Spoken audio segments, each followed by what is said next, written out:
बिगड़ जाएगा। उसके सिर पर तो रूबी को साथ ले जाने का जुनून सवार था। जब उसने देखा कि सुनीता देवी उसे छोड़ नहीं रही हैं और लगातार विरोध कर रही हैं, तो उसने वो किया जिसकी कल्पना भी किसी ने नहीं की थी। पास ही गन्ने के खेत में काम करने के लिए इस्तेमाल होने वाला एक भारी हथियार फरसा रखा था, या शायद वो अपने साथ ही लेकर आया था।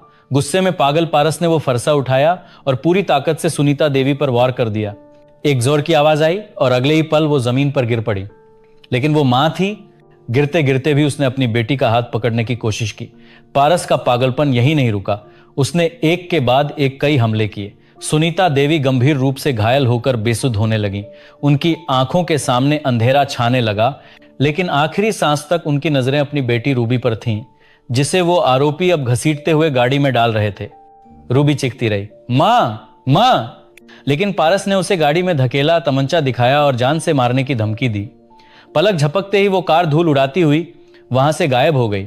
पीछे रह गया तो सिर्फ बिखरा हुआ वो खौफनाक मंजर, एक तड़पती हुई मां और खेतों में पसरा हुआ मातम।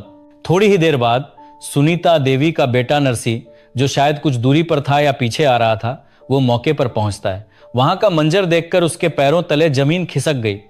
उसकी मां बुरी तरह जख्मी हालत में जमीन पर पड़ी थी, सांसें उखड़ रही थीं। उसने दौड़कर मां का सिर अपनी गोद में रखा। मां, ये किसने किया? रूबी कहां है? नरसी ने रोते हुए पूछा।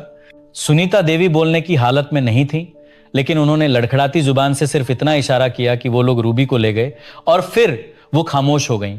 नरसी की चीखों ने आसपास काम कर रहे लोगों को इकट्ठा कर दिया।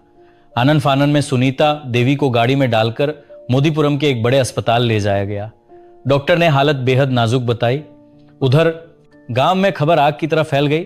दलित परिवार की बेटी का अपहरण हो गया है और मां की हत्या कर दी गई है। यह खबर सुनते ही गांव में कोहराम मच गया। जो लोग खेतों में थे वो अस्पताल की तरफ भागे, जो घर पर थे वो थाने की तरफ। पुलिस को सूचना दी गई, लेकिन जब तक पुलिस सक्रिय होती बहुत देर हो चुकी थी। अस्पताल में इलाज के दौरान शाम करीब 4:30 बजे सुनीता देवी ने दम तोड़ दिया। जैसे ही मौत की खबर बाहर आई, वहां मौजूद भीड़ का गुस्सा 7वें आसमान पर पहुंच गया। यह अब सिर्फ एक हत्या का मामला नहीं बचा था, यह दो जातियों के बीच का संघर्ष बनता जा रहा था। पीड़ित परिवार का आरोप था कि गांव के दबंगों ने, जो ऊंची जाति के हैं, उन्होंने हमारी बेटी की इज्जत को निशाना बनाया और विरोध करने पर मां को मार डाला। अस्पताल के बाहर खड़ी एम्बुलेंस में गुस्से में आई भीड़ ने तोड़फोड़ शुरू कर दी। हालात बिगड़ते देख मेरठ के एसपी देहात और तमाम बड़े अधिकारी मौके पर पहुंचे। उन्होंने परिवार को समझाने की कोशिश की, लेकिन परिवार की एक ही जिद थी, जब तक हमारी बेटी वापस नहीं आती और कातिल पकड़े नहीं जाते, हम मां का अंतिम संस्कार नहीं करेंगे। हमें अपनी बेटी जिंदा चाहिए और अभी चाहिए। पुलिस के हाथ पांव फूल गए थे।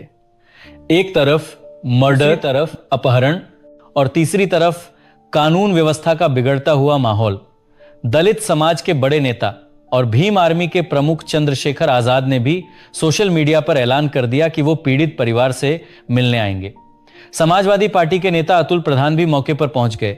यह मामला अब लखनऊ तक गूंजने लगा था। पुलिस ने परिवार को 24 घंटे का अल्टीमेटम दिया, फिर 36 घंटे का, लेकिन आरोपी का कोई सुराग नहीं मिल रहा था। 50 से ज्यादा पुलिसकर्मी, 10 से ज्यादा टीमें, सर्विलांस, मुखबिर तंत्र, सब कुछ झोंक दिया गया था, लेकिन पारस और रूबी जैसे जमीन निगल गई हो या आसमान खा गया हो। उधर हत्यारा पारस उस मासूम लड़की रूबी को लेकर कहां था? आखिर वो 60 घंटे तक पुलिस को चकमा कैसे देता रहा? चलिए अब चलते हैं उस सफर पर जो उस खूनी सुबह के बाद शुरू हुआ। 8 जनवरी की सुबह वारदात को अंजाम देने के बाद पारस और रूबी सबसे पहले मुजफ्फरनगर के खतौली पहुंचे। पारस शातिर था, वो जानता था कि मेरठ पुलिस सबसे पहले आसपास के इलाकों में नाकेबंदी करेगी, इसलिए उसने सीधे हाईवे पकड़ा और दिल्ली की तरफ निकल गया। रूबी पूरी तरह से दहशत में थी। उसके कपड़ों पर शायद उसकी मां का खून लगा था, आंखों में आंसू सूखे नहीं थे और कनपटी पर पारस का तमंचा था। दिल्ली पहुंचकर उन्होंने एक होटल में पनाह ली, लेकिन पारस को डर था कि दिल्ली में ज्यादा देर रुकना खतरे से खाली नहीं है। वहां से वो अगले दिन यानी 9 जनवरी को गुरुग्राम निकल गए। वहां पारस अपने एक पुराने दोस्त के पास रुका। इस दौरान वो लगातार अपने गांव की खबरों पर नजर रखे हुए था। सोशल मीडिया और न्यूज के जरिए उसे पता चल रहा था कि कपसाड़ गांव में आग लगी हुई है। पुलिस उसके घर पहुंच चुकी है, उसके दादा दादी को हिरासत में ले लिया है, उसके ऊपर 25,000 का इनाम घोषित हो चुका है। यह सब देखकर पारस घबरा गया। उसे लगा कि अब दोस्त के घर रुकना भी सेफ नहीं है। 9 जनवरी की शाम को ही वो रूबी को लेकर वापस उत्तर प्रदेश की तरफ मुड़ा।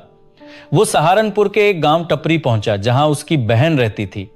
एक रात वहां काटी। रूबी इस पूरे सफर में एक जिंदा लाश की तरह उसके साथ थी।